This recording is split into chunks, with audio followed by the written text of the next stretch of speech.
করতে পারো। তাকওয়া, এটা হচ্ছে the essence of Islam. What is তাকওয়া? তাকওয়া মানে কি?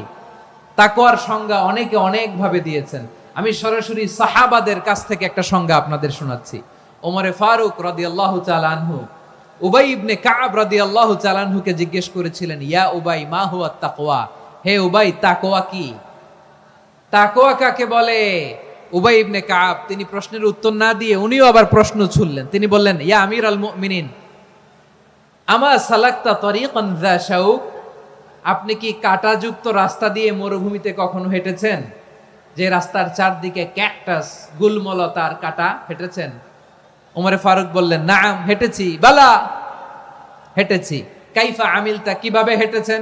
ওমরে ফারুক বললেন, শাম্মারতু ওয়াজতাহাতু, আমি আমার জামা, জুব্বা আর চাদর আটোসাটো করে গায়ের সাথে এমন ভাবে মিলিয়ে রেখেছি, এমন সাবধানে হেঁটেছি যাতে করে মরুভূমির ক্যাকটাসের গুলমলতার কাঁটা আমার গায়ে বিঁধে না যায়।